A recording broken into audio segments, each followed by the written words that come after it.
Hoje eu quero falar a respeito do dízimo como um ato profético que celebra a redenção de Deus na nossa vida. Mas vamos seguir aquela linha de pensamento de que não adianta apenas fazer a coisa certa, mas é importante fazer a coisa certa do jeito certo. Mais do que apenas fazer o que alguém disse para nós que deveríamos fazer. Quando nós entendemos não só que o mesmo Deus que nos mandou fazer nos dá bons motivos para executar, isso significa não que nós estamos colocando à prova o mandamento de Deus, vamos ver se é ou não é confiável, não. Mas nós entendemos que essas explicações, elas têm muito mais impacto na forma como fazemos do que apenas no fato de que os fazemos. Então, eu quero trazer, na verdade, não apenas um ensino e uma instrução bíblica sobre o dízimo. Inevitavelmente, nós vamos ter uma aula bíblica aqui sobre redenção, para poder apresentar o dízimo como um ato que celebra a redenção.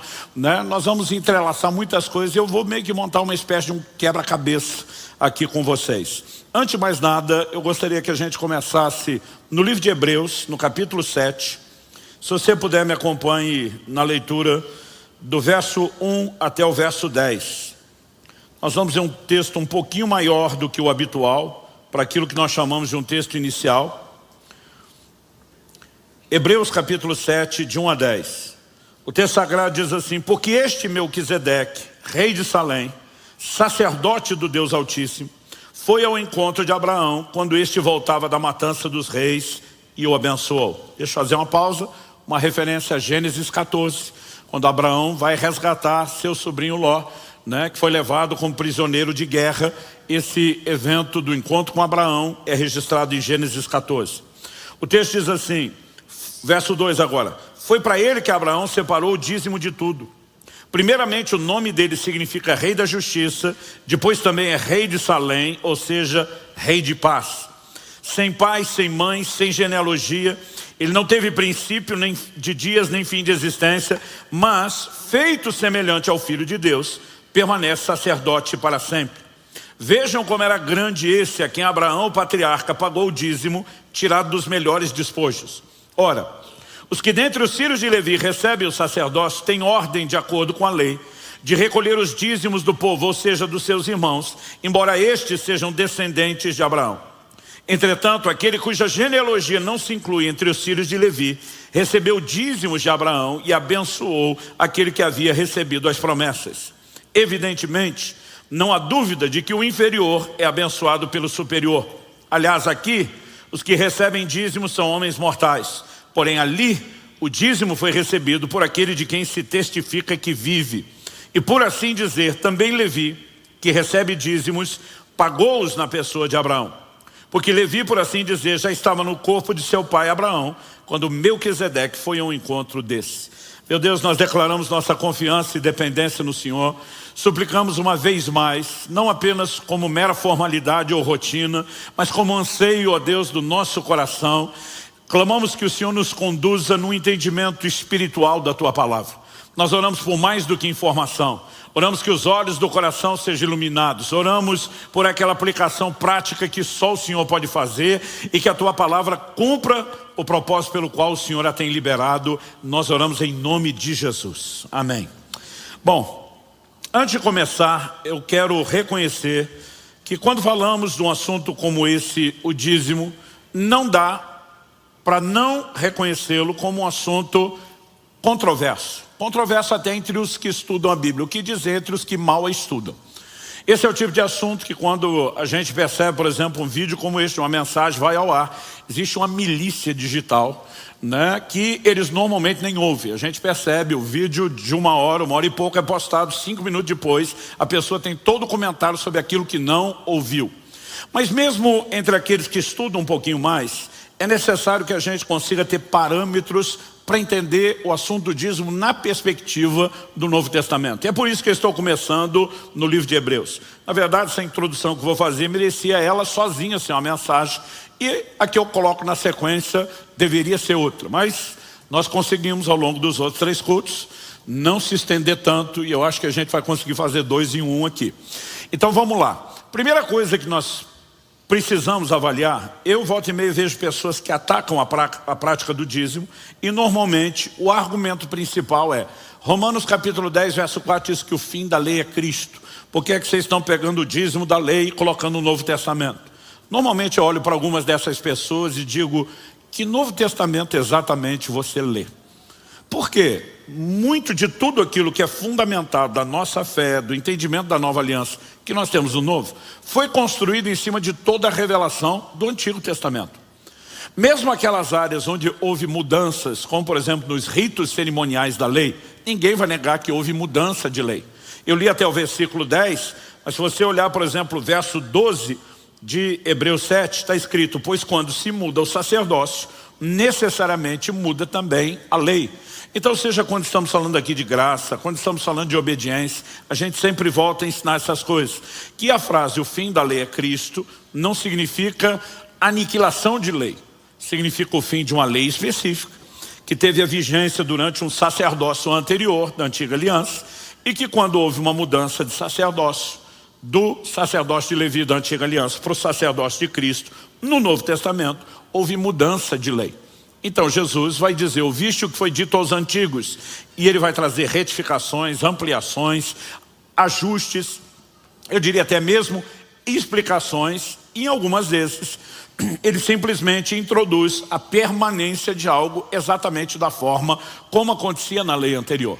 O fato de que uma lei que teve a vigência no sacerdócio anterior ter terminado e uma nova ter sido instituída no seu lugar, não significa que essa nova lei tenha que ser fundamentada só em novidades e que nada da lei anterior possa ser implementado na nova. Aliás, quando você estuda o Novo Testamento, não dá para negar que há algumas coisas que elas ganharam o caráter de permanência e continuidade. Por exemplo, Paulo escreve aos Efésios e ele diz, honra teu pai e tua mãe. O mandamento da lei de Moisés, para que tudo te vá bem, seja de longa vida sobre a terra. E ele diz para os gentios convertidos da nova aliança, porque esse é o primeiro mandamento seguido de promessa. Isso a gente chama de permanência.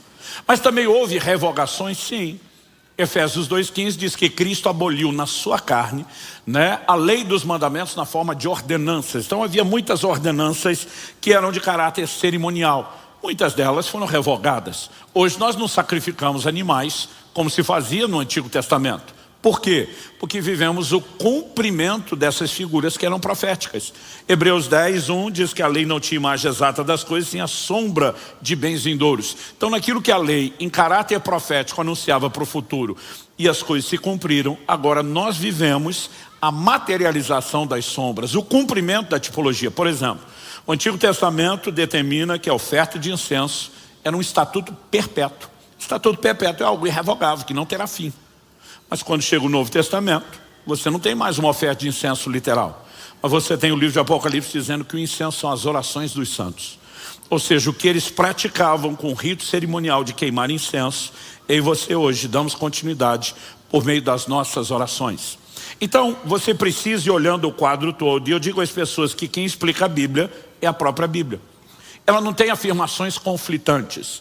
Mas normalmente quando você está diante de aparentes contradições, você tem um desafio de interpretação.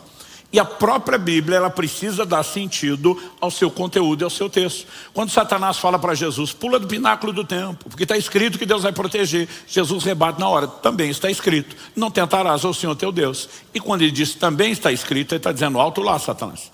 O resto da Bíblia não concorda com essa aplicação em particular que você está fazendo. Então é muito importante que as pessoas atentem para o todo. Infelizmente, muita gente quer discutir o assunto sem considerar o todo. O livro de Hebreus, uma carta escrita para falar da nova aliança, do Novo Testamento e de todas essas mudanças, pega o primeiro texto lá de Gênesis 14, que introduz o dízimo na Bíblia. Em cima dele ele transita para a lei de Moisés, que sacramentou o dízimo como uma expressão de todos e uma ordenança divina. Para depois de tudo isso, simplesmente nos apresentar uma figura de como o dízimo passa da antiga para a nova aliança. Onde está essa figura? O livro de Hebreus, toda a epístola, todos os capítulos, ela segue uma linha de pensamento básica primária. Qual é? Que o sacerdócio de Cristo é superior ao sacerdócio levítico da antiga aliança.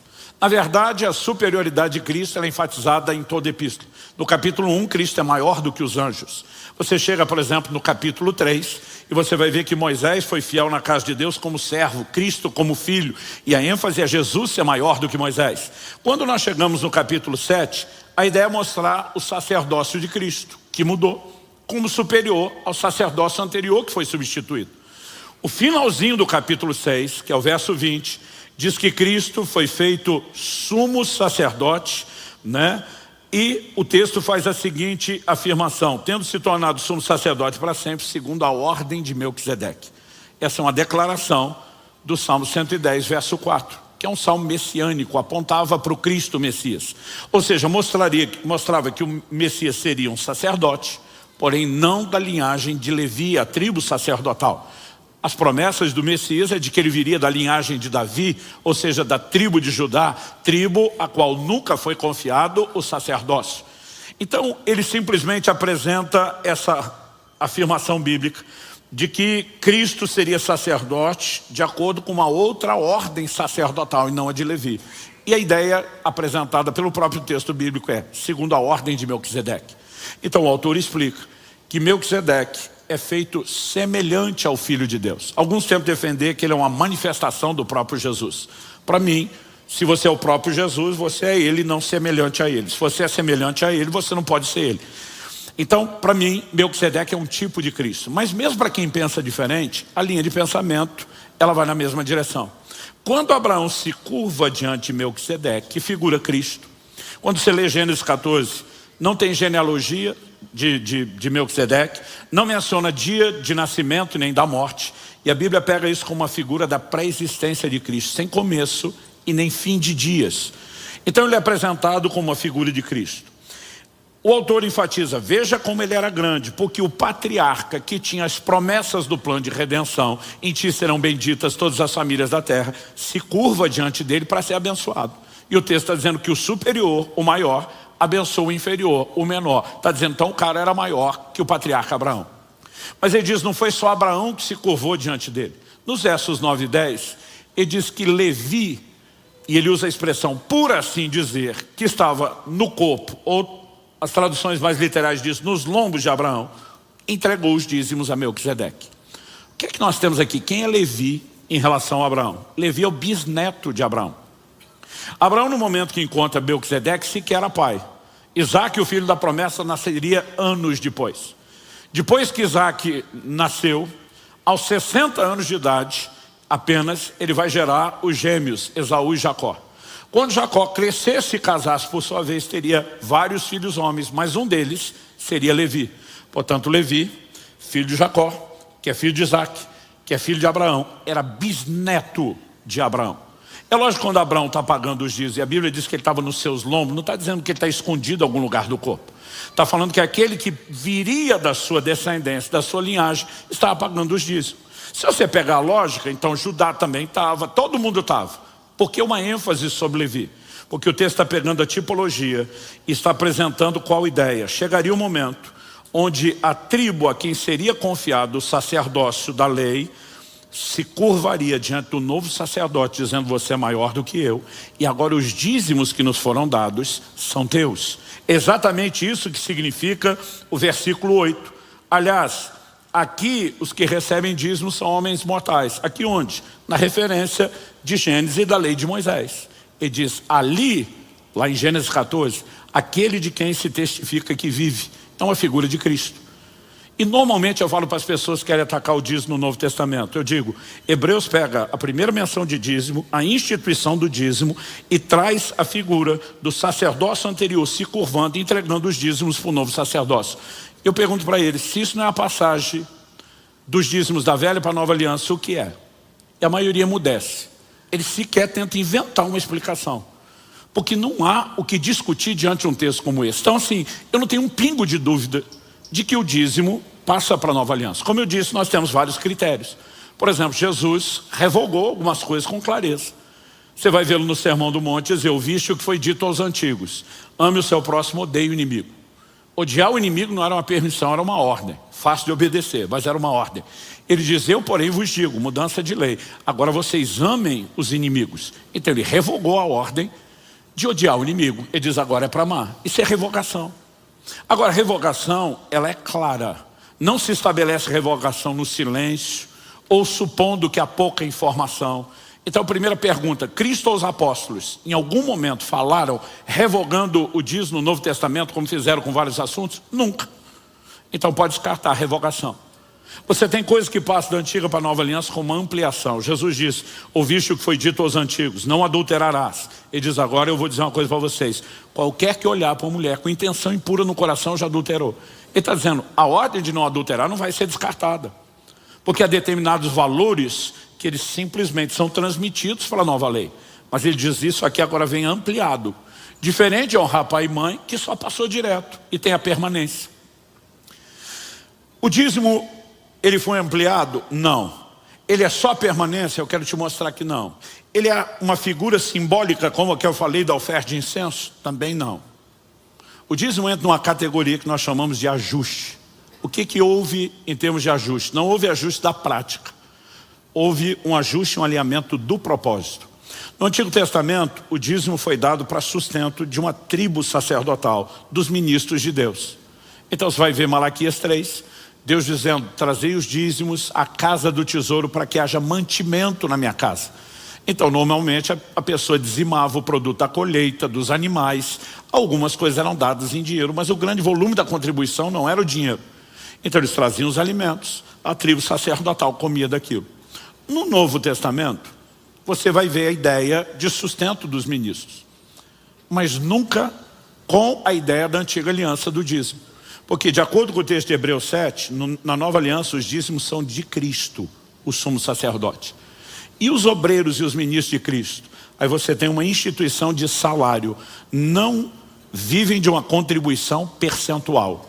E isso é muito importante que a gente defina. Então, o único ajuste que nós temos ligado ao dízimo e diz respeito ao propósito. Ele não é dos sacerdotes, ele é do sacerdote. Embora a Bíblia vá defender que os sacerdotes que ministram do altar devem comer do altar, ser sustentado do altar, é evidente que o dízimo não é deles, como foi dado na antiga aliança. Então, esse é o único ajuste. Não só Cristo não falou contra, como você vai perceber, em Mateus 23, 23, Jesus falando para os fariseus, vocês dão o dízimo do endro, da hortelã, do cominho. Os fariseus eram parte da seita mais severa do judaísmo. Eles eram muito dedicados ao cumprimento da lei. E Jesus está dizendo que o cara dava dízimo da horta de casa. Quando deu de hortelã, divide por 10. A palavra dízimo significa 10ª parte. Dá 10% para Deus. E o cominho, divide em 10, dá para Deus. Mas Jesus diz, mas vocês negligenciam a fé, a misericórdia, a justiça. Aí você vai vê-lo dizendo, essas coisas dá o dízimo, vocês tinham que fazer, sem negar essas. Esse é o único momento que você não vê Jesus dizendo que os fariseus estão fazendo algo errado, ou que eles estão fazendo a coisa certa do jeito errado. Mateus 6, Jesus confronta eles por causa das suas esmolas, jejum, oração e jejum. Não é que essas coisas eram erradas, mas Jesus fala que eles estavam fazendo a coisa certa do jeito errado. Não há um único momento onde você vai ver Jesus elogiando os fariseus ou dizendo que eles estão fazendo a coisa certa do jeito certo. O único momento que ele fala isso é na hora do dízimo. Ele diz só que acertar nessa área não dá a vocês o direito de errar em outra. Quando Jesus diz, dai a César o que é de César e a Deus o que é de Deus, ele está dizendo assim como César tem uma fatia percentual dos seus ganhos, do seu orçamento, do seu rendimento, Deus também tem uma. Ou seja, assim como o imposto é proporcional aos ganhos, ele está dizendo que Deus tem uma fatia do seu ganho que também é proporcional ao nível do seu rendimento. A única coisa que cabe dentro dessa lógica aplicada por Jesus é o dízimo. Então não só não há revogação, como há textos que sustentam isso. E eu não tenho mais um pingo de dúvida sequer sobre esse assunto. O ponto é, o que a Bíblia ensina sobre, na perspectiva da nova aliança, sobre a prática do dízimo? Porque eu acredito que isso deveria nos nortear. Então eu quero apresentar para você uma relação que existe entre o dízimo e redenção. Por quê? Se você me acompanha em Malaquias, no capítulo 3, último livro do Antigo Testamento, Malaquias 3, a partir do verso 6, você vê Deus dizendo o seguinte, porque o Senhor não muda, por isso vocês, filhos de Jacó, não foram destruídos. Desde os dias dos seus pais, vocês se afastaram dos meus estatutos e não os guardaram. Voltem para mim e eu voltarei para vocês, diz o Senhor dos Exércitos. Voltar no quê? O texto termina, vocês perguntam, como havemos de voltar? Verso 8. Será que alguém pode roubar a Deus? Mas vocês estão me roubando e ainda perguntam, em que te roubamos? Nos dízimos e nas ofertas. Com maldição vocês são amaldiçoados, porque estão me roubando, vocês, a nação toda. Tragam todos os dízimos à casa do tesouro, para que haja mantimento na minha casa. Ponham-me à prova nisso, diz o Senhor dos Exércitos, se eu não lhes abrir as janelas do céu e não derramar sobre vocês bênção sem medida. Por causa de vocês repreenderei o devorador, para que não consuma os produtos da terra, e não deixarei que as suas videiras nos campos fiquem sem frutos, diz o Senhor dos Exércitos. Todas as nações dirão que vocês são felizes, porque vocês serão uma terra de delícias, diz o Senhor dos Exércitos. Esse é um texto que regulamenta o dízimo, obviamente dentro da antiga aliança. E nós já vimos que ele tem um aspecto do propósito, mantimento na casa, que não é exatamente o modelo que é tratado no novo. Mas a pergunta é, e as demais verdades foram ditas sobre eles? Sofreram mudança? Não. Uma das coisas que Deus faz, quando por meio do profeta confronta o povo, é dizer, vocês se afastaram, tem que voltar para mim. No que vão voltar? Deus diz o seguinte, vocês têm que parar de me roubar.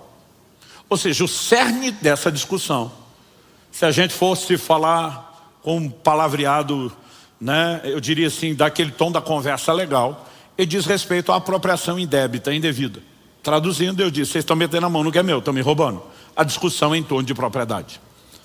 Agora, se você vai discutir propriedade de Deus na Bíblia, você não pode fazer isso, evitando a doutrina da redenção, que para mim é o que eu defino como cerne, a espinha dorsal da revelação bíblica. Então nós precisamos entender redenção. Quando eu falo de entender redenção, é evidente que a maioria de nós, crentes, convertidos, está familiarizado com a palavra redenção. Eu cresci ouvindo falar isso. Mas se alguém me perguntasse o que é redenção, eu ia dizer salvação, perdão dos pecados, escapar da condenação eterna do inferno e ir para o céu. E tudo isso diz respeito a uma aplicação prática de redenção. Mas não é a definição de redenção. Redenção, na perspectiva do Antigo Testamento, é uma transação comercial. E ela significa o resgate de uma propriedade. Agora, quando a gente ouve os judeus falando de redenção, para eles era parte de um contexto cultural que não precisava de explicação. Para nós, que tentamos nos informar de como era a cultura deles, às vezes a gente pode estar um pouco perdido em relação a detalhes. Exemplo, se eu falar que a palavra feijoada, eu preciso te explicar alguma coisa? Não. Eu rodo praticamente quase todo ano, todos os estados do Brasil pregando. Não importa onde você vá. A feijoada deixou de ser patrimônio dos cariocas há muito tempo e virou patrimônio nacional. Como o churrasco deixou de ser só dos gaúchos e é de todos nós. Então, qualquer lugar que você vai, não tem brasileiro que não saiba o que é feijoada. Agora, um dia nós recebemos um pregador que veio de um país da África. E ele fala assim para mim numa conversa, eu gostaria de comer um prato típico brasileiro. Quando ele falou isso, eu olhei para ele e falei, nós vamos te fazer uma feijoada. Quando eu falei isso, eu ouvi a pergunta que eu nunca imaginei ouvir na vida. O cara olha para mim e diz, o que é feijoada? Até porque a conversa era no inglês, a palavra feijoada não cria nenhuma relação com feijão. Aí eu estranhei aquilo, mas pensei, lógico, ele não é da nossa cultura, ele não sabe. Falei, é um prato à base de feijão. Quando eu falei prato à base de feijão, ele falou, só feijão? Porque quase não come feijão, é tipo grão de bico, lentilha, pra gente não se come toda hora. Eu falei, não, também tem carne. Aí quando eu falei que tinha carne, ou como diria o pastor Marcelo, carne. Quando eu falei que tinha, ele reclamou, porque ele falou, hoje o senhor falou porco, parecia que o senhor estava falando de porco. Ele falou, o senhor é do Paraná, arruma esse R. Eu falei, sim senhor. Né? Ele é do fiscal de qualidade agora da pronúncia das palavras. Obrigado, Marcelo. O que seria de mim sem você? O povo não entender a nossa amizade pode achar que eu estou fazendo bullying. Talvez eu esteja. Deixa eu voltar na pregação. Quarto culto. Vamos pensar. Eu falei, também tem carne. Aí quando eu falei que tinha carne, ele olha para mim e fala, que tipo de carne? Eu falei, porco. Quando eu falei, porco, ele olha para mim, já torce o nariz, o país dele eles quase não comem porco. Ele faz a pergunta que não deveria ter feito, ele diz, que parte do porco? Eu falei, então, é melhor você comer primeiro, depois eu te dou toda a receita. Ele olha para mim e diz, não, me instruíram a não confiar em você. Isso foi há muito tempo atrás, eu era bem moleque, aprontava muito com os amigos e a fama nos precedia. Aí eu falei, não, cara, você vai gostar, nós vamos fazer. Ele falou, eu não vou comer. Graças a Deus não mandei fazer só a feijoada, porque ele não tocou na feijoada. Ele olhava para mim e dizia, não como. E eu brinco que até hoje ele não sabe que ele perdeu o momento profético da visitação de Deus na vida dele. Ele não sabe a bênção que ele jogou fora. Mas aquilo me fez pensar. Falei, feijoada, entre nós do contexto cultural brasileiro, não precisa de explicação. Para o estrangeiro você explica e tem a sensação que não conseguiu explicar direito. Por que eu estou dizendo isso? Enquanto os judeus falavam de redenção entre eles, era a mesma coisa que a gente falar de feijoada. Quando nós os ouvimos falar de redenção, é quase como o pastor lá da África ouvindo a gente falar de feijoada. Então me permita gastar um tempinho e tentar trazer uma aula breve do que é redenção.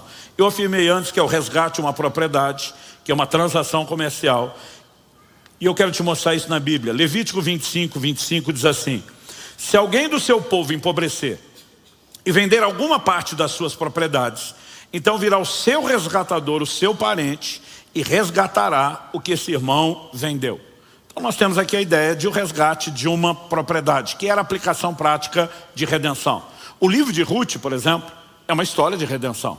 Como Boaz se torna o resgatador dos bens da família de Noemi, né? Com a qual, obviamente, ele tinha parentesco, porque o texto está dizendo o seu irmão. Né? Então havia uma ordem para que a pessoa pudesse se levantar como resgatador, como você tem na linha de sucessão hereditária. Quanto mais próximo o parentesco, né, maior é a prioridade na linha de sucessão. Com o resgate ou a redenção não era diferente. Então vamos pensar numa premissa bíblica que vem desde o Antigo Testamento, continua no Novo, né? Qual é? Nós precisamos entender que Deus não quer dívidas que não sejam honradas. Aliás, o Novo Testamento diz, a ninguém devais coisa alguma a não ser o amor. Obviamente, quando falo de dívida, não falo de compra programada, falo de prazos não honrados. Quando alguém não podia pagar uma dívida, falta de liquidez, de cash, dinheiro na mão para quitar algo, nunca foi desculpa para que algo não se resolvesse. Então, normalmente, a pessoa tinha que abrir mão de coisas que tinha para honrar o compromisso. Então, bens eram dados para a quitação de uma dívida. Não sendo suficiente, entravam as propriedades. Aqui nós vamos falar das terras. E entre os judeus, terra não se transferia de forma permanente, como as nossas transações imobiliárias de hoje. Então, você fez uma escritura de um terreno, de um imóvel, está ali, como a gente chama, papel passado, não tem mais volta. Antigamente não. Por quê? Qual é a lógica que Deus deu para o seu povo? Eu vou dividir a terra prometida em 12 áreas, uma para cada uma das 12 tribos. Cada uma das áreas dada a cada tribo será dividida entre os clãs, as famílias principais. E a terra se transmite em perpetuidade para aquele grupo. Então, por exemplo, uma tribo, e aliás você vai encontrar isso na Bíblia, algumas mulheres da tribo de Manassés, né, eram de um clã onde o pai só teve filhas mulheres, não homens. Elas receberam uma ordem de Deus: vocês não podem se casar com homens das outras tribos, tem que casar na tribo de vocês, porque senão a herança de uma seria transferida para outra tribo de forma perpétua. Então isso não podia acontecer. A cada 50, mas podia vender terra? Podia, mas não em caráter permanente. A cada 50 anos, você vai encontrar em Levítico 25 a definição do ano do jubileu.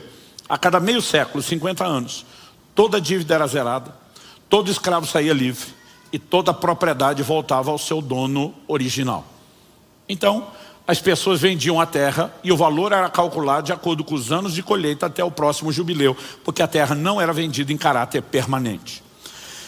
Entendido isso, vamos também lembrar que uma pessoa que não tinha condições, que era o que eu estava falando antes, de honrar uma dívida, ela poderia ter os seus bens entregues, a propriedade, que era a terra, ainda que não em caráter permanente, e não sendo suficiente, a liberdade dela poderia ser comprometida.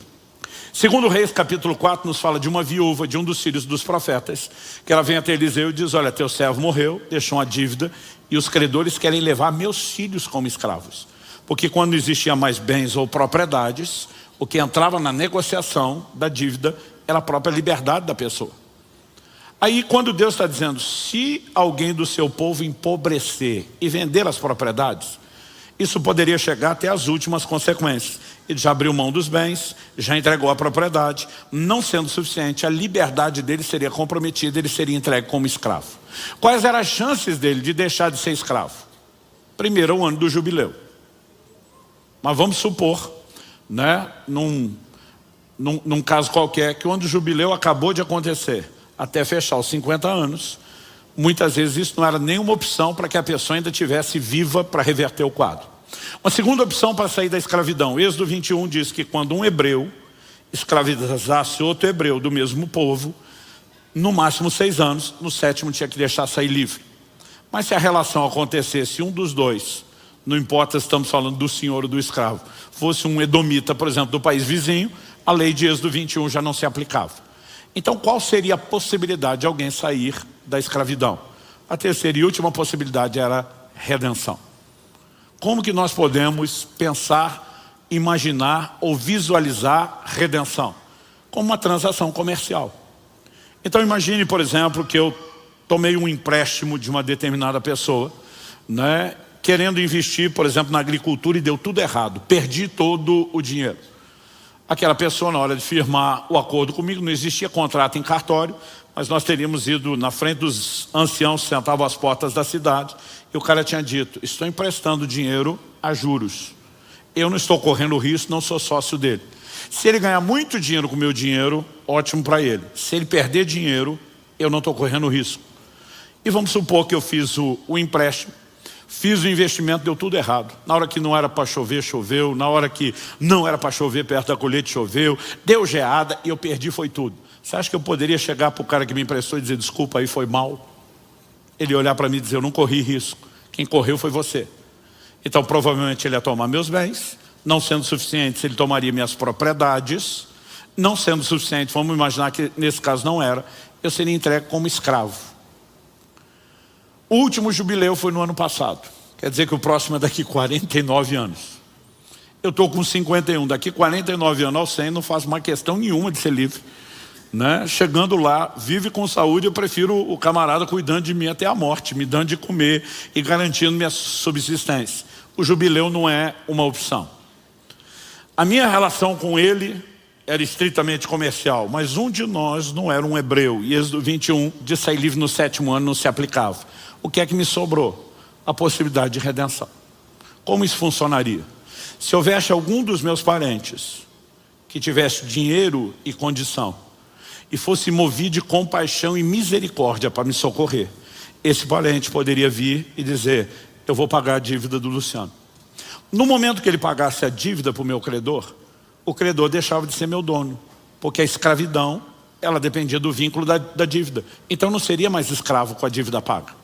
Não apenas isso, os meus bens e propriedades, quando falamos de bens, na época você tem que pensar que era boi, cavalo, jumento, camelo, né? E propriedade, as terras que foram dadas para indenizá-lo e não quitaram, elas sairiam do poder dele. Isso significa só que eu deixei de ser escravo? Não. Que o meu resgatador, que tinha que ser um parente, que estava pagando a dívida, ele estava me comprando. Imagina hoje alguém negocia com o banco uma dívida e diz: olha, aqui te dou um juros menor, e compra a dívida do outro. Você transferiu toda a responsabilidade. Essa pessoa estaria me comprando, e até o próximo jubileu, ele seria meu dono e eu seria escravo dele. Mas passou a deixar de ser escravo de um para ser escravo do outro. Não era trocar os 6 por meia dúzia? Não. Porque esse que me comprou, não me comprou para me tratar como escravo. O preço que ele estava pagando não valia a pena. Ele poderia comprar mais e melhores escravos com bem menos dinheiro. Normalmente ele fazia isso como um parente, para usar de misericórdia, e não me trataria debaixo de uma servidão pesada como a que eu estava. A menos que fosse a sogra lhe comprando para ser de contas, né? Você imagina que dentro dessa ideia de tratar como família, a ideia, né, seria obviamente um tratamento mais ameno. Esse era o desenho de redenção. Era uma transação comercial. Quando Efésios 1:7 fala que nele, em Cristo, nós temos a redenção pelo seu sangue, qual é a ideia? Deus pega exatamente o exemplo que todo mundo conhece. É como se ele fosse dar o exemplo da feijoada. Pega aquilo que todo mundo conhece e diz: eu quero que vocês entendam o que é que Jesus veio fazer. Gente, Cristo veio pagar uma dívida. Colossenses capítulo 2, verso 14 diz que o escrito de dívida que havia contra nós nas suas ordenanças e nos era contrário, ele removeu do nosso meio e cravou na cruz. Por que ele veio pagar a dívida? Porque você não poderíamos pagar. A dívida era tão alta que nos levou à escravidão. Qual escravidão? A do pecado. Segunda de Pedro 2,19 diz: quem é vencido em algo se torna escravo daquele que o vence. Quando o homem cede não só ao pecado e à tentação, mas ao tentador, que é Satanás, ele se torna escravo de Satanás. E o ponto é, algum de nós poderia sair dessa condição? Não. O Salmo 49 diz assim nos versos 7 e 8: ao irmão verdadeiramente ninguém o pode remir, nem dar por ele a Deus o seu resgate. O que é essa ideia de dar o resgate? O texto continua e diz: pois a redenção da alma deles é caríssima e cessaria a tentativa para sempre. Então ninguém podia redimir o irmão que entrou nessa condição de escravidão. Nós precisávamos de um Redentor. É aí que você vai entender o mistério da encarnação de Cristo dentro do plano Redentor. Porque Deus, na pessoa de Jesus, precisou se fazer homem. Porque só um parente com consanguinidade poderia se levantar como resgatador. E como não havia ninguém no nosso meio, porque cada um de nós nasceu debaixo da mesma dívida e da mesma escravidão, Deus diz: eu preciso enviar o resgatador. Então Cristo se torna homem e diz: eu vou pagar essa conta. No momento que ele pagou a conta, como eu disse, Colossenses 2,14 fala da quitação da dívida, o que ele realizou na verdade foi um ato de compra.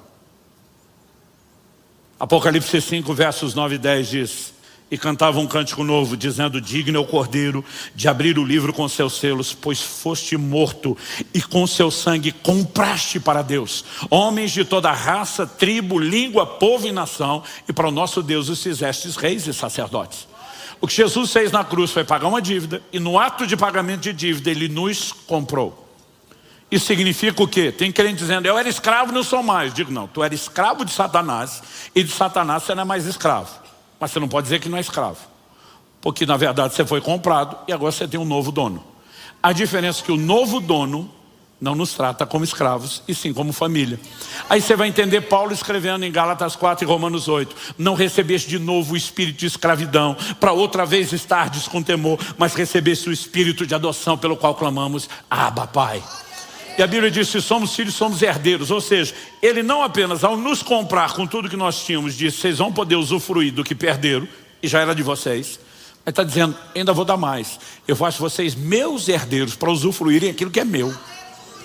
Mas o fato de que ele usou de bondade e misericórdia, e que ele não nos trata como escravos e sim como família, não muda o fato de que legalmente ele é nosso Senhor e nós somos seus escravos.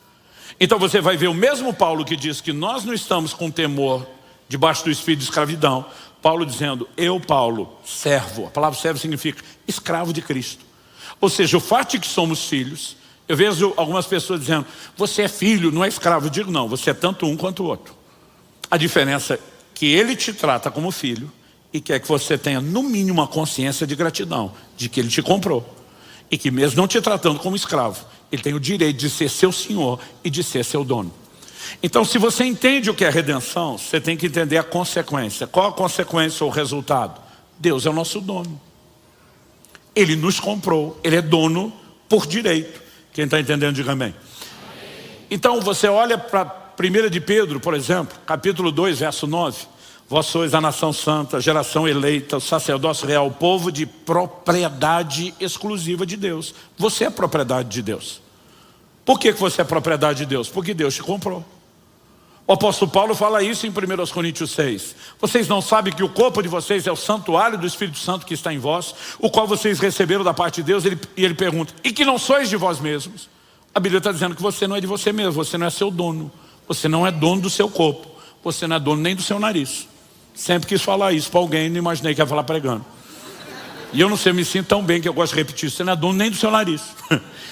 Então, o que é que Paulo está dizendo? Verso seguinte, ele diz: porque fostes comprados por preço. Por que nós não somos de nós mesmos? Porque alguém nos comprou. Então nós somos do nosso possuidor, daquele que nos comprou. Deus é o dono, nós somos a propriedade. Em Atos 27, 23, Paulo faz, nas palavras do nosso saudoso pastor Francisco, uma das mais belas autointroduções que você vai encontrar na Bíblia. Ele diz assim: o anjo de Deus, de quem eu sou e a quem eu sirvo, esteve comigo. Ele está dizendo: o anjo do Deus de quem eu sou, pertenço. E a quem eu sirvo, sou servo, escravo. Por que eu pertenço a ele? Porque ele me comprou. Quando você entende essa verdade, a perspectiva de vida cristã precisa mudar. Eu me lembro que alguns anos atrás eu estava pregando o evangelho para um senhor. E ele simplesmente olha para mim, ele estava preocupado, era com a parte do bolso, que a gente brinca que é a última que converte. Ele falou: pastor, é verdade que se eu me converter, 10% de tudo que eu tenho e que eu ganho vai ter que ser de Deus, da igreja? Eu falei: não, não é verdade. Ele falou: pastor, não me minta. Eu falei: cara, não posso mentir, eu sou pastor. Ele falou: mas eu sei de fonte segura. Eu falei: quem é fonte segura? Ele falou: gente lá da sua igreja, que diz que vocês falam que 10% do que ganha vai ter que ser de Deus. Eu falei: ó, se você está falando que foi um dos nossos que falou, eu não vou chamar de mentira. Eu vou dizer que é um mal entendido. Ele falou: certeza não tem isso? Eu falei: cara, certeza, diante de Deus, eu te garanto que não tem esse negócio de que 10% vai ser de Deus. Quando ele fez a cara de alívio, eu entrei com os dois pés no peito. Falei: 100% de tudo que você tem vai ganhar vai ser de Deus. Porque Deus não comprou 10% das suas ações, meu querido. Ou a redenção faz dono de tudo, ou em teoria ele não é dono de nada. Então a primeira coisa que nós precisamos entender é redenção e o resultado. As pessoas ficam desconfortáveis, mas de vez em quando eu gosto de perguntar: quanto custa o reino de Deus? E eu gosto de usar a Bíblia para responder: custa tudo que você tem. Mateus capítulo 13, de 44 a 46. Em 3 versículos Jesus conta 2 parábolas. São só roupagens diferentes para falar a mesma verdade. Na primeira ele diz: o reino de Deus é semelhante a um homem que encontra um tesouro escondido no campo. Movido de alegria ele vai e vende tudo o que tem para adquirir o campo. O campo representa o reino. Como que adquire? Vende tudo que tem. Na sequência Jesus fala: o reino de Deus é semelhante a um homem que encontra uma pérola de grande valor, de grande preço. E de novo ele vai dizer: vai, vende tudo que vem, o que tem, para adquirir a pérola. Quanto custa o reino de Deus? Tudo que você tem. Pastor, o senhor está querendo dizer que eu compro minha entrada no reino? Não, meu querido. Você não compra nada, você foi comprado. Só que para reconhecer a legitimidade do ato de compra, você tem que desistir da ideia, da fantasia de que você é dono de alguma coisa. Porque a Bíblia está dizendo que você não é dono de nada, nem do seu corpo, de coisa nenhuma. Então como que entra-se no reino de Deus? Quando você reconhece que pelo direito de compra, Jesus é o dono. Então você vai ver Paulo dizendo em Romanos 10, se no teu coração creres que Deus ressuscitou a Jesus dentre os mortos, e com a sua boca confessares a Jesus como Senhor. O que é a palavra Senhor, do grego Kyrios? É uma palavra fraca na língua portuguesa. Fraca porque não expressa a força que tem no original. A gente usa na língua portuguesa o termo senhor para falar de um filho, expressando respeito ao pai, sim senhor. Ou alguém na cadeia de comando militar, uma patente inferior, respondendo para superior com continência, sim senhor. Mas nem de longe a gente consegue penetrar a ideia de que a palavra senhor era só um escravo que usava para o seu dono, para o seu amo, para o seu possuidor. A Bíblia está dizendo que eu e você temos que confessar Jesus dono das nossas vidas. Senão não tem salvação. Então você só entra no reino quando você reconhece a legitimidade dessa transação, dizendo: o Senhor é meu dono porque me comprou. E se você admite que tem dono e que você não é seu e nada é seu, você abriu mão de tudo que achava que podia ter para entrar no reino de Deus. Mas você não está comprando nada. Você só está reconhecendo que você é que foi comprado. Quem está entendendo, diga amém. Então nós precisamos entender que a compreensão de redenção não vai ajustar só a área de contribuição na nossa vida. Todo o conceito de mordomia, de como cuidamos de tudo que temos, será afetado por isso. Agora, a próxima pergunta, depois de definir o que é redenção, falar do resultado que faz Deus nosso dono, é: como quem entende o que é ser comprado deveria agir? Qual seria o comportamento desse tipo de pessoa? E vamos dar um exemplo claro da Bíblia, que eu digo, é um exemplo na perspectiva mesmo cultural. Em Gênesis 47, se você puder, abra comigo lá. Eu quero ler a partir do verso 13. Enquanto você localiza Gênesis 47, 13, eu quero dar o pano de fundo. José, filho de Jacó, que foi para o Egito, interpreta o sonho do faraó, que sonha com 7 vacas gordas que eram consumidas por 7 vacas magras. Isso está lá no capítulo 40, né? A partir do 40 esses episódios estão registrados. O faraó também sonhou com 7 espigas boas que eram devoradas, engolidas por 7 espigas secas. E o José explica e fala: o sonho é um só. Virão 7 anos de prosperidade, muita prosperidade, como nunca se viu. Mas depois virão 7 anos de fome, de crise econômica, como nunca se viu. E a crise, os 7 anos de crise, a semana de crise, vai liquidar toda e qualquer resquício dos ganhos. E diz: a menos que o rei entenda que Deus não está só mostrando o que vai acontecer, Ele está dando uma revelação seguida de conselho. José olha para o faraó e diz: arrume um bom administrador. que trabalhe com provisionamento nos anos de prosperidade, para que você possa não só sobreviver na crise, mas consolidar o seu império. Ele falou, tudo que você precisa, depois dessa informação, é de um bom administrador. O faraó olha para José e diz, tu está contratado. Você é o cara que tem o entendimento, a compreensão, o discernimento de tudo isso. E aí José, filho de Jacó, está vivendo o cumprimento de todo o plano de Deus. 7 anos de prosperidade passaram e agora vem o tempo da fome. O texto diz assim, verso 13, não havia alimento em toda a terra, porque a fome era muito grande. Assim o povo do Egito e o povo de Canaã desfaleciam por causa da fome. Então José arrecadou todo o dinheiro, observe a frase, todo o dinheiro que havia na terra do Egito e na terra de Canaã, pelo cereal que comprava, e o recolheu à casa de Faraó. Você consegue imaginar que o dinheiro sumiu, saiu de circulação. Não existia papel moeda, era só moeda mesmo, não existia crédito nem dinheiro eletrônico. Então chega o ponto onde ninguém tem mais dinheiro. José recolheu tudo. Aí o texto continua, verso 15. Quando acabou o dinheiro na terra do Egito e na terra de Canaã, todos os egípcios foram a José e disseram, queremos comida. Porque o Senhor nos deixaria morrer em sua presença só porque o dinheiro acabou? José respondeu, verso 16, se vocês não têm dinheiro, traga o seu gado. Em troca do gado eu lhes darei comida. De novo, aquela ideia de que falta de liquidez, cash, grana na mão, não é desculpa para não honrar compromisso. José diz, não tem dinheiro, vamos fazer um escambo, vamos negociar com a troca. Vocês trazem o gado em pagamento, eu entrego comida. E o povo trouxe. Verso 17 diz, então trouxeram o seu gado a José, e ele lhes deu mantimento em troca de cavalos, rebanhos, gado e jumentos. E José o sustentou aquele ano em troca de todo o gado deles. 18. Tendo acabado aquele ano, foram a José no ano seguinte e lhe disseram, não podemos esconder do meu senhor, que o dinheiro acabou, e o meu senhor já é dono dos animais. Nada mais nos resta diante de meu senhor, a não ser nosso corpo e a nossa terra. Porque o Senhor nos deixaria perecer em sua presença, tanto nós como a nossa terra. Compre a nós e a nossa terra em troca de mantimento, e nós e a nossa terra seremos escravos de Faraó. Dê-nos semente para que vivamos e não morramos, e a terra não fique deserta. Qual a proposta deles? Se a gente pegar comida, o grão, para comer e plantar, e não pagar, você vai executar a dívida. Já não temos dinheiro, o Senhor levou os bens, o que restou? Propriedades, terra e a nossa liberdade. Se a gente não pagar a dívida, você vai tirar a propriedade, nós vamos virar escravo. Os caras olham para José e dizem, vamos acelerar o processo? Nós já estamos vendendo a terra e a nossa liberdade. Eles partem da premissa de sobrevivência. É melhor continuar vivo como escravo do que em nome da liberdade morrer de fome. E diz, vamos acelerar? José olha para eles e diz, negócio fechado. Verso 20 diz, assim José comprou toda a terra do Egito para Faraó. Foi a maior transação imobiliária de todos os tempos. Comprou o país inteiro, gente. Porque os egípcios renderam cada um seu campo, porque a fome era extrema sobre eles. E a terra passou a ser de Faraó. De quem a terra passou a ser? E o povo, verso 21 diz, quanto ao povo, ele o escravizou de uma a outra extremidade da terra do Egito. Então quem que é dono do povo agora? Faraó. Verso 23.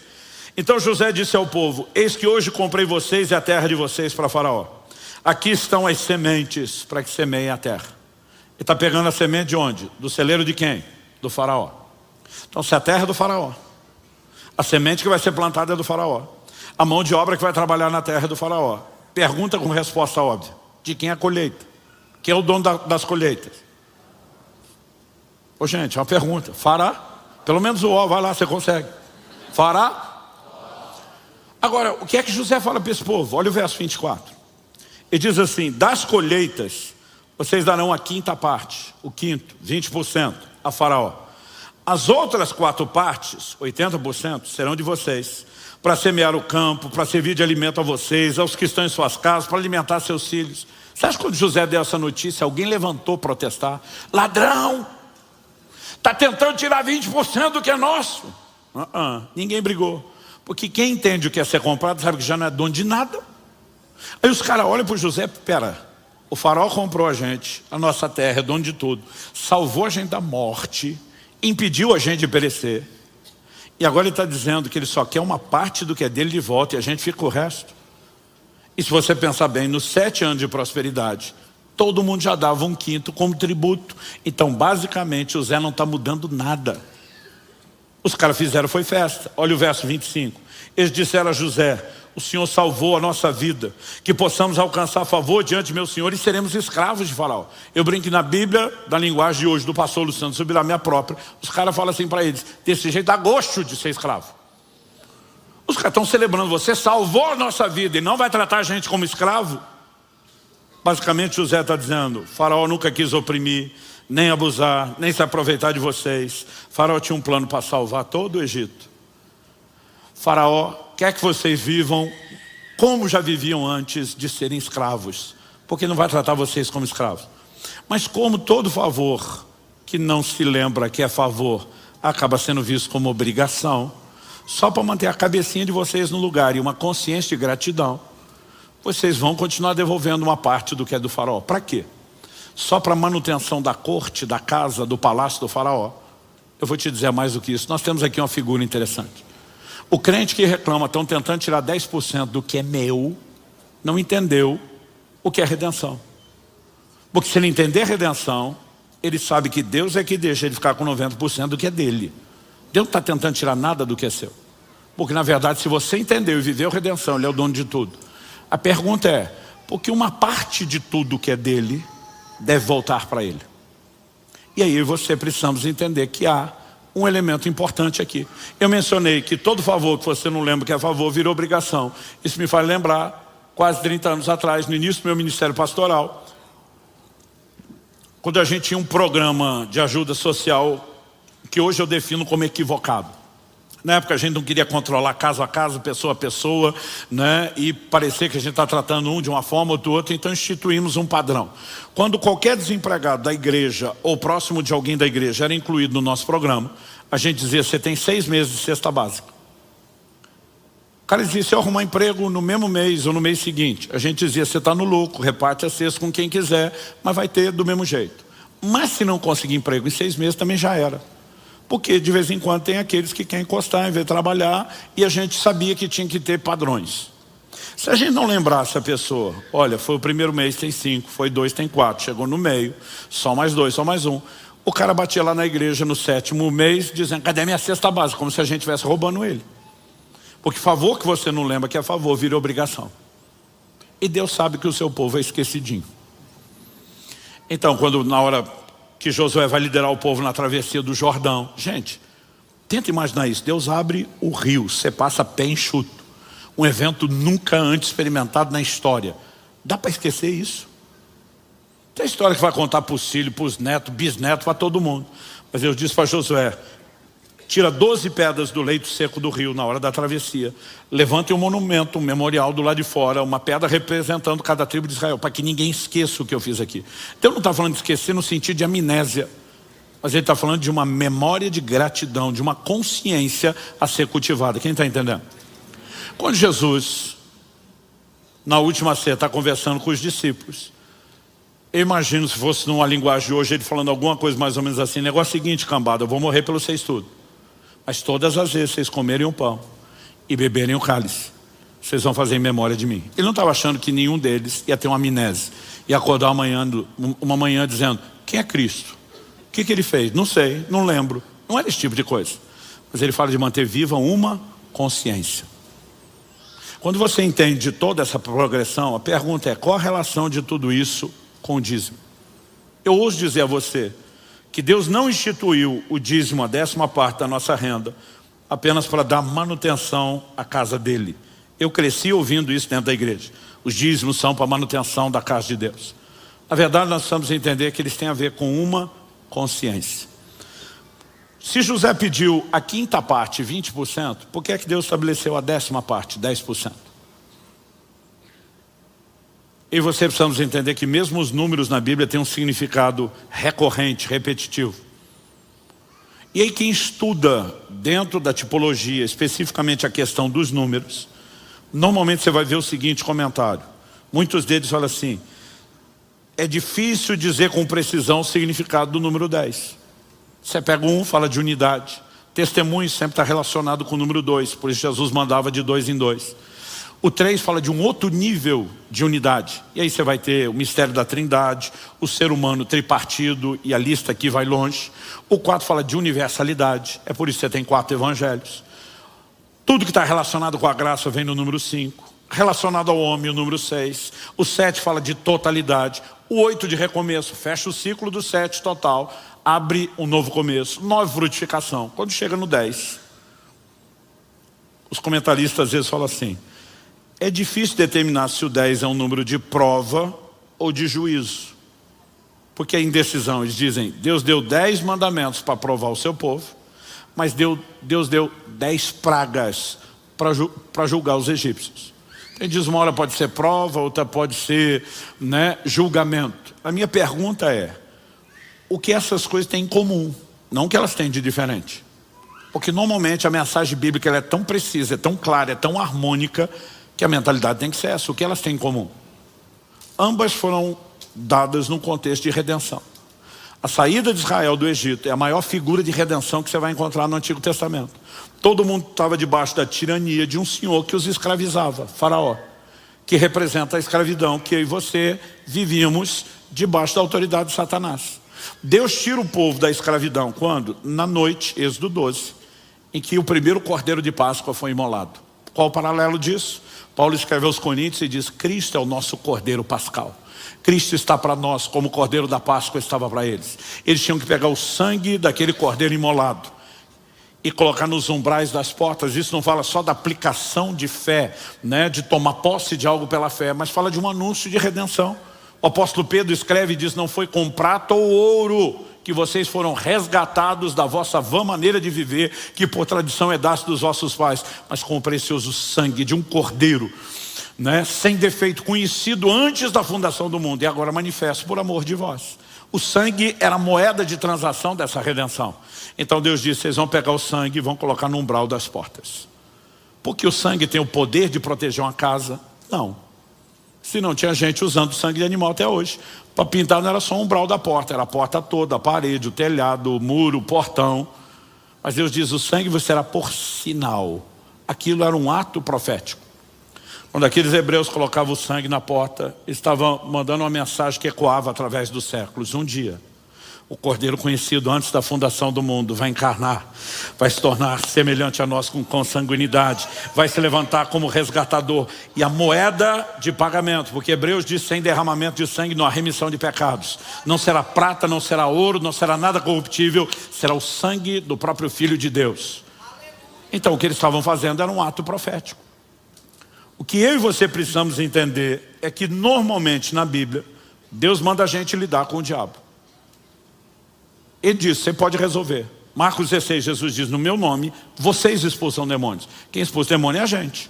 No nome de Jesus, por procuração dele, com a autoridade dele. Mas quem expulsa é a gente. Se a pessoa ficar endemoniada perto de você, você não tem que orar, oh meu Deus, vem tirar esse bicho daí. Você chuta o miserável para fora na autoridade do nome de Jesus.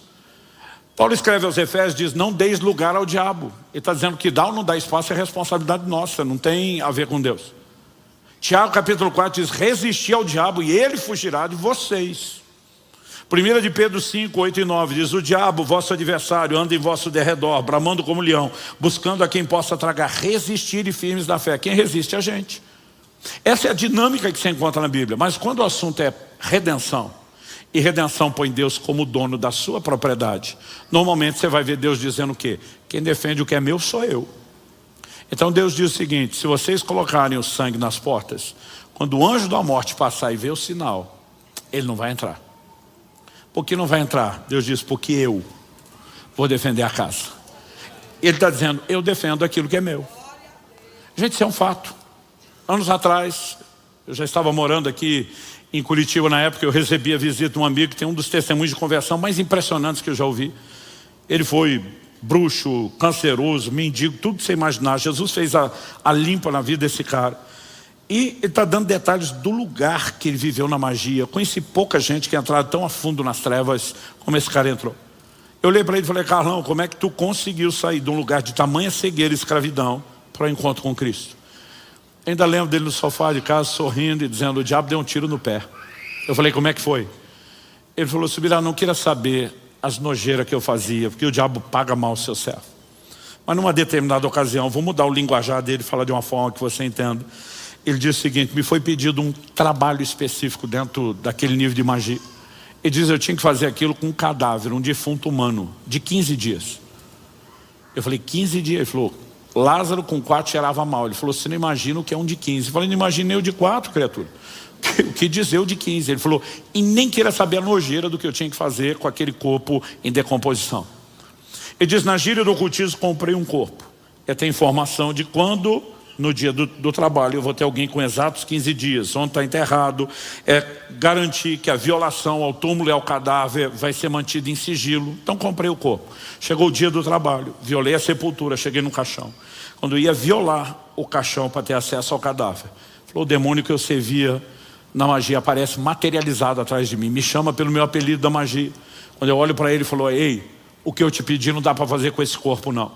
Esse meu amigo falou que bateu o pé, falou, eu comprei o corpo, é meu, vou fazer com esse. O bicho atrás dele falou, se você tocar nesse corpo, você morre. E ele levou um susto. Ele só perguntou por quê. E disse que o demônio com a cara feia sinaliza um gesto de cabeça para cima e diz, esse é do homem lá de cima. Ele falou, Luciano, eu fiquei perturbado com aquilo. Ele falou, o dia seguinte eu fui tentar descobrir quem que tinha sido enterrado ali. Descobri que era uma crente, esposa de um pastor. E fiquei pensando, depois de 15 dias, nesse nível de putrefação e decomposição, Deus ainda está protegendo o que é dele. O que dizer eu e você hoje vivo? Nossa casa, nossa família, nossos bens. Porque Deus defende aquilo que é dele. Agora preste atenção, pastor, o que isso tem a ver com o dízimo? Deus disse, se vocês trouxerem os dízimos, Malaquias 3, eu vou repreender o devorador. Deus só diz, a briga é minha, porque a propriedade é minha, quando existe um reconhecimento disso. Então eu ouso dizer que o número 10 do dízimo, que está associado à redenção, não importa se nós estamos falando dos 10 mandamentos que ele deu para provar o seu povo no ato de redenção, das 10 pragas, se você olhar para o Cordeiro da Páscoa, na lei de Moisés, Deus instituiu o dia que o cordeiro tinha que ser separado do rebanho para o sacrifício. Só seria sacrificado no 14º dia, mas Deus diz, o dia de separar do rebanho é o 10º dia. Era o dia 10 do mês de Abib, que para eles cai mais ou menos perto do nosso abril, mas para eles é como se fosse janeiro, o primeiro mês do ano. Deus diz, não é o 9, não é o 11, é o dia 10 que você separa o cordeiro que figura o Cristo, que é o nosso Redentor. Porque o 10 é o número de redenção. Então Deus pega uma cota, que simboliza o número de redenção, pede um comportamento que o leva a agir só como quando ele age com redenção. Isso me faz entender o quê? Quando Paulo diz que você não é dono do próprio corpo, e diz porque foste comprado, ele termina dizendo, glorifiquem portanto a Deus com o corpo de vocês. Glorificar a Deus com o corpo não é meramente a dança no louvor e adoração. O reconhecimento de que o corpo tem um dono.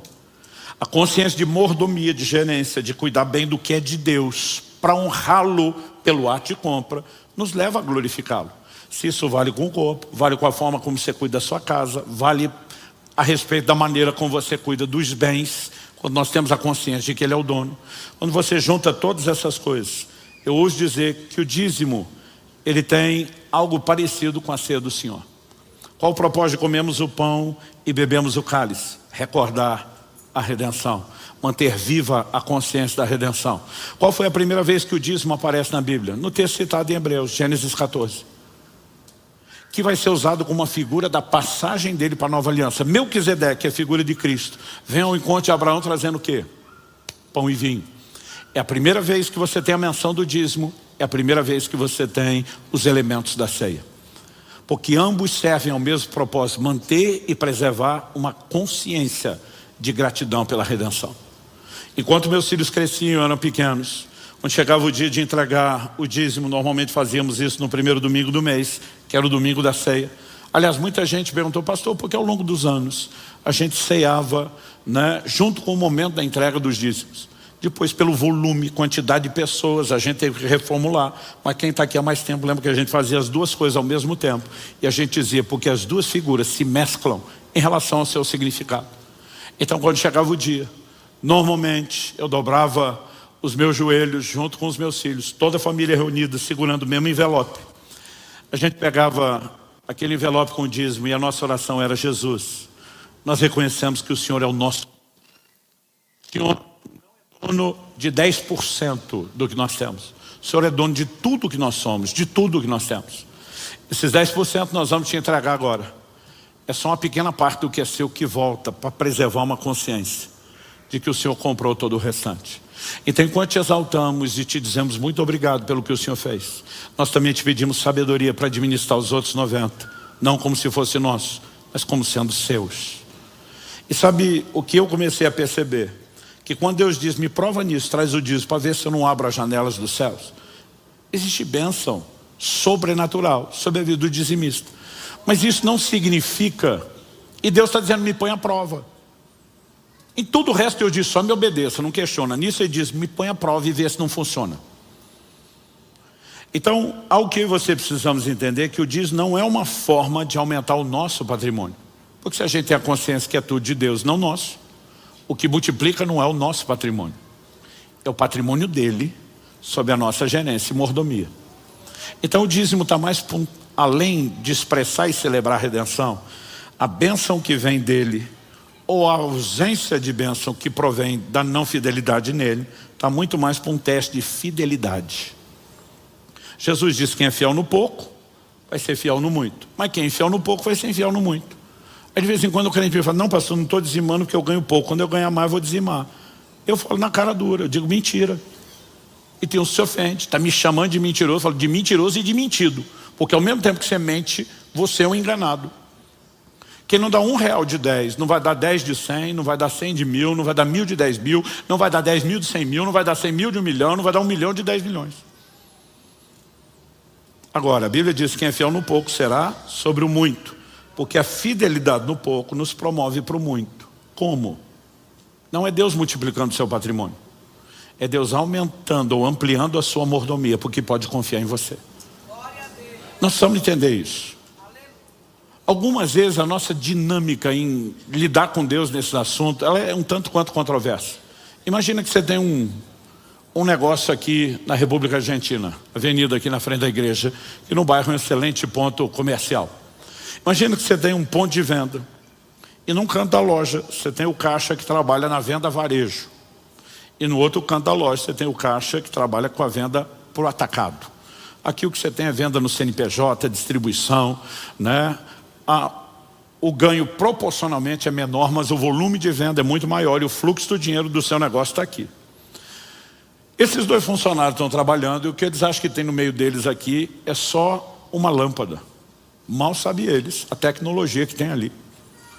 Você colocou uma lâmpada, que também é uma filmadora, que cobre 360 graus de ângulo, tem infravermelho, filma no escuro. Outro dia alguém falou, pastor, onde é que eu compro a lâmpada? Aí eu falei, não estou brincando, nem existe. Eu imaginei, outro falou, existe. E me mostrou que tem várias opções dessa, né? Mas aqui estou fazendo propaganda. Só imagina, você como dono do negócio, está checando as filmagens de segurança acelerado. E você descobre que o caixa, que trabalha na venda do varejo, todo dia tira um pouco do dinheiro, sem saber que está sendo filmado, bota no bolso e desvia. Ele não fez isso uma, não fez duas, não fez três, está fazendo todo dia. Você checou e conferiu, todo dia ele está fazendo isso. O que você faria? Eu vou te dizer o que eu, como empresário, faria. Botaria ele no olho da rua, por justa causa. Mas isso eu que sou ruim. Você não, porque você é bom. Você olhar e dizer, imagina, ele só deve estar fazendo isso porque ele está precisando. Ele deve ter alguma necessidade. Então você diz, não vou mexer, deixa ele resolver o problema dele. Mas ele não para de te roubar, todo dia ele continua roubando. Aí chega um dia você pensa, a necessidade dele deve ser muito grande. Porque me rouba todo dia e não resolve o problema. E você vê que ele ainda insiste, você pensa, não, ele nunca vai resolver o problema dele aqui nesse caixa, que passa menos dinheiro. Você diz, eu vou promovê-lo para o caixa do atacado, porque aqui corre a grana alta, aqui sim ele vai resolver o seu problema. Você se imagina como empresário fazendo, com perdão da palavra, essa estupidez? É lógico que não. Agora a pergunta é, por que você acha que Deus vai fazer? Imagina uns crentes chorando no pé do altar, dizendo, oh Deus, está dando para viver com essa mixaria não, meu Deus, manda mais, manda mais, manda mais. Eu imagino Deus olhando do céu com vontade de rir e resmungando, crente, tu já me rouba no que você chamou de mixaria, por que é que eu vou lhe dar mais do que é meu? A palavra de Deus diz que Deus vai tirar da conta do ímpio para depositar na conta do justo. Então me ouça com atenção, haverá no tempo do fim uma grande movimentação e transferência de riqueza, mas não vai ser na conta de qualquer justo. Deus está treinando, preparando e forjando mordomos fiéis a que ele possa confiar recursos que vão financiar a maior colheita de almas de todos os tempos. Então Deus está procurando os bons mordomos a quem ele possa ampliar a mordomia. A bênção do dízimo não é a multiplicação do seu patrimônio. É o aumento do patrimônio de Deus confiado aos seus cuidados. Se a gente não tiver a visão correta, nós não vamos a lugar nenhum em relação a isso. Para terminar, acho que ainda tem uns minutinhos. Quando nós começamos a comunidade Alcance aqui em Curitiba, primeiro mês, que foi julho de 2005, a gente só reuniu na casa dos pastores Marciano e Adriano, lá na garagem da casa deles. Mas no primeiro domingo de agosto, apesar da igreja existir oficialmente antes dos cultos, das celebrações públicas, a gente teve a primeira reunião no prédio lá da Mato Grosso, da Água Verde. Na época a gente nem tinha alugado o salão, nós alugamos só o prédio do lado, que depois virou para o Ministério Infantil, e eu lembro que nós tivemos 53 pessoas no primeiro culto, então a sala não era muito grande. Então logo a gente deu início. Eu combinei com o pastor almoçar com ele no dia seguinte, a segunda-feira, até porque ele tinha culto domingo e não podia estar conosco. Esse pastor já estava há mais de 30 anos servindo a Deus na cidade. Eu falei para ele: amigão, você é um dos anciãos que se senta às portas da cidade. Para mim seria muito importante, significativo, se você pudesse conhecer o nosso prédio, orar conosco, nos abençoar nesse início de igreja na cidade. Ele hoje está com o senhor, mas nos abençoou muito aqui na casa, o pastor Miguel Piper. Então, na segunda-feira nós almoçamos juntos, eu e a Kelly, ele e a Terry, a esposa. E depois do almoço fomos para a igreja, mostrei as instalações. Falei: ó, estamos de olho no barracão do lado, hora que não couber aqui, né? Já tem uma pré-negociação para a gente ficar com os 2 prédios. Ore conosco. E depois desse momento que para mim era muito significativo para o reino espiritual, quando nós saímos da igreja, Kelly percebeu antes de mim, porque era o lado que ela ia entrar do passageiro, eu estava dirigindo. Alguém tinha arrombado a janela do nosso carro, e não só quebrou o vidro, mas quebrou o vidro para levar o CD player, e o porta-mala estava aberto. A única coisa que a gente percebeu que sumiu, não era manual de carro, nada disso, era o que minha esposa na época chamava de disqueteira. Era uma bolsa que tinha com todos os CDs nossos de louvor e adoração, que a gente tocava ali. Na época essa mídia física era cara, você comprava um CD de cada vez, não tinha essa facilidade do streaming. E eu não sabia o que doía mais. Eu pensava, quanto custava o CD player? Eu pensava nos CDs que nós perdemos, mas eu pensava no vidro. Meu carro era um carro mais velho, mas era um carro importado. Eu pensava, não vai ter vídeo de reposição. Eu vou ter que achar isso em ferro velho, vai dar trabalho, vai custar dinheiro. E a primeira coisa que me deu foi o desgosto de olhar e imaginar toda aquela cena. Mas de repente, no meio daquele desgosto inicial, eu lembrei, falei: peraí, nada disso é meu, é tudo de Deus. E a hora que eu lembrei, eu olhei para cima e falei para Deus em voz alta: você ouviu o que fizeram com o seu carro? Falei para ele: eu não sei o que é que o senhor vai fazer a respeito, porque o senhor é o dono, é o senhor, é você que decide. Mas se fosse eu, ia para cima dos miseráveis, acabava com a raça deles.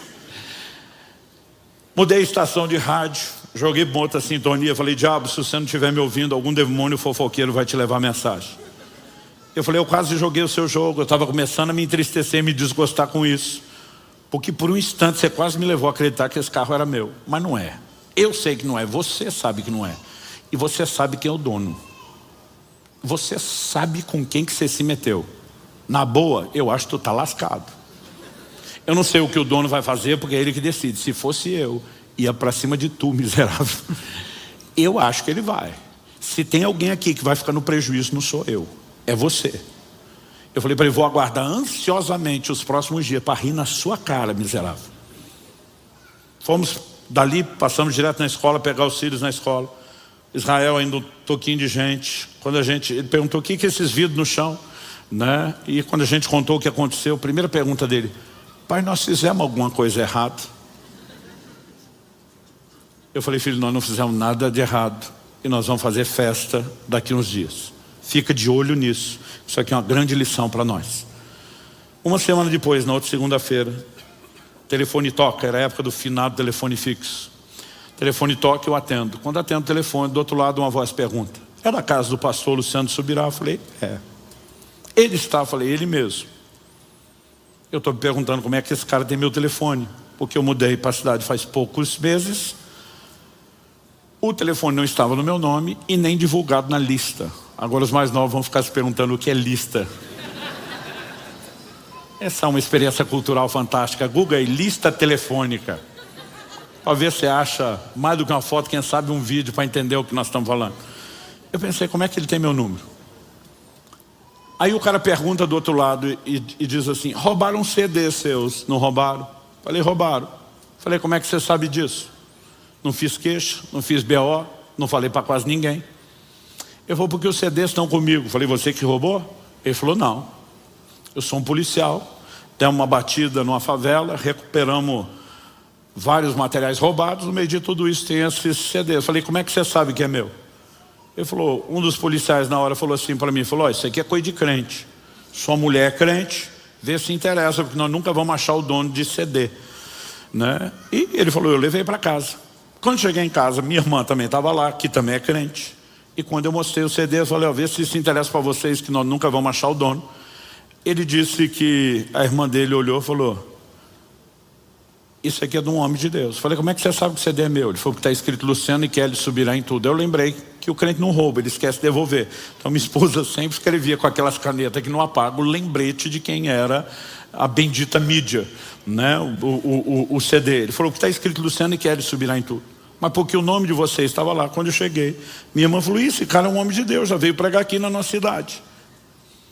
Aí ele falou, quando ouviu ela falou isso, ela ainda falou assim, se você não devolver, você está debaixo de maldição. Ele falou, eu nem conheço, não sei como. Ela falou, te vira, senão você está lascado. Ele falou, bati o seu nome na internet, apareceu que o senhor pregou numa igreja aqui em Curitiba, liguei para eles para deixar lá, para ver se eles faziam contato com você. Ele falou, o pessoal da igreja que me deu o seu telefone. Ele falou, então eu queria que o senhor me desse endereço para eu levar aí. Eu estou pensando, é ruim. Tu tá com coisa roubada minha, não sei se foi você que roubou, agora eu vou dar endereço de casa. Aí pensei, endereço da igreja é público. Falei, você não quer que eu busque com você? Ele falou, não, eu estou na ronda, é mais fácil eu te achar do que você me achar. Eu falei, ok, então me leva na igreja. Falei, amanhã cedo eu estou orando lá, dei endereço da igreja. Enquanto eu estava orando, eu lembrei daquilo que eu falei. Não sei o que Deus vai fazer, mas se fosse eu, o diabo fazia você trazer de volta. Falei, não é que está voltando no mesmo portão? Eu achei aquilo curioso, mas enquanto estava orando, o Espírito Santo começou a me incomodar e dizer, ele te disse que não é crente, mas na verdade ele é um desviado. E a hora que ele chegou, foi uma das primeiras coisas que eu falei, porque eu comecei a entender. Falei, Deus armou uma para o Satanás. Enquanto ele achou que ia roubar um CD play, alguns CDs de um servo de Deus, Deus iria usar essa situação para não roubar algumas almas que estavam no controle dele. Então eu estou orando por ele, quando ele chega, eu falei, olha, você me disse que não é crente, que sua mulher quer, mas na verdade tu é um desviado, não é? Ele falou, como é que o senhor sabe disso? Eu falei, Deus me disse. Ele falou, eu sou. Eu falei, por que você se quer se identificar? Ele falou, pastor, eu estou tão desviado que eu sou pior do que o não crente. Então eu prefiro dizer que eu não sou. Na hora que ele falou isso, simplesmente aquele negócio saiu da minha boca, não deu tempo de eu segurar e pegar. Eu falei, alguém como você conheceu a verdade, está vivendo longe dela, trabalha com o que trabalha, a linha não é muito fina entre o certo e o errado. E a hora que eu falo isso, eu mesmo me pergunto o que eu estou falando. O cara vem trazer minhas coisas, estou chamando ele de corrupto. A hora que eu falei isso, ele baixou a cabeça e falou, não adianta esconder as coisas do senhor, que o senhor é homem de Deus. Ele falou, então vamos rasgar o jogo aqui. Ele falou, eu não recuperei isso em batida nenhuma. Ele falou, eu fui o receptador que comprou do craqueiro que quebrou seu carro. Eu falei, então você é cúmplice do resto do prejuízo. Eu perdi o vidro, eu perdi o CD play, tu veio me trazer só o CD de música de volta. Ele falou, então, estava aqui me perguntando como é que eu ia chegar nesse ponto, sem precisar abrir o jogo. Mas eu te trouxe outro CD player para te restituir. E já abriu o porta-mala do carro dele, pegou um aparelhozão de CD. E eu lembro que eu perguntei para ele, era a gíria da época, eu falei, você garante que isso aí não é cabrito, não é roubado? Ele olha para mim e diz, aí o pastor está querendo demais também. Eu falei, meu amigo, se isso é cabrito eu não posso pegar. Ele falou, não, se o senhor não pegar eu estou debaixo de maldição. Eu falei, se pegar estou eu. Por que eu vou ficar debaixo de maldição no teu lugar? Ele, ok, já entendi. Eu falei, então vamos fazer o seguinte, então vamos ali na loja, eu te compro um novo com nota. Eu falei, tu tá mesmo com medo da maldição? Eu falei, eu tenho uma outra proposta para você. Falou, qual? Eu falei, vai te custar um pouco mais caro do que isso. Se fosse hoje eu voltasse lá atrás, eu tinha feito ainda um drama, uma encenação, eu teria dito, sua alma. Ele falou, o que vai me custar? Eu falei, eu quero domingo às 6 da tarde, que é a hora do nosso culto, você e sua família na primeira fila de bancos. Se você vier, tu está liberado da cumplicidade do vidro, do CD player. Eu falei, eu não quero nada. Ele falou, não, eu te dou o CD e volto domingo. Eu falei, se você me der, você não me deve nada. Eu quero você devendo, eu quero sua consciência fritando aí. Eu quero você com medo da maldição, dizendo, eu vou lá na igreja acertar as coisas. E Deus seja louvado, ele não só veio, ele se reconciliou com o Senhor Jesus, ele permaneceu. E eu ficava dizendo para o diabo, tu é muito besta de se meter com aquilo que é de Deus. Sabe, a gente começa a viver um nível de consciência. Meu querido, eu não acredito no que muitos pregadores, na boa intenção, eu acho que estão mentindo, estão mal informados, no que diz por aí, se você dizimar, ninguém vai roubar o que é seu. A Bíblia nunca falou isso. Jesus falou para os seus discípulos, junta tesouro no céu, porque aqui na terra a traça e a ferrugem corroem, consomem, e os ladrões minam e roubam. Ele não falou que isso é para o não crente ou não dizimista. Foi para os seus discípulos. A Bíblia nunca disse não vai acontecer. Mas Deus disse, se acontecer, quem defende o negócio sou eu. Quem briga por isso sou eu. E há motivos pelos quais Deus pode decidir lidar com o que é dele de forma diferente. Nesse dia nós tivemos uma baita de uma isca para ganhar o que para Deus vale mais do que dinheiro ou qualquer outro patrimônio. Almas. Pessoas que têm valor para Deus. Essas coisas vão ajudando a gente a mudar completamente a visão de como lidamos, de como administramos, de como nós honramos o Senhor. Quem está entendendo, diga amém.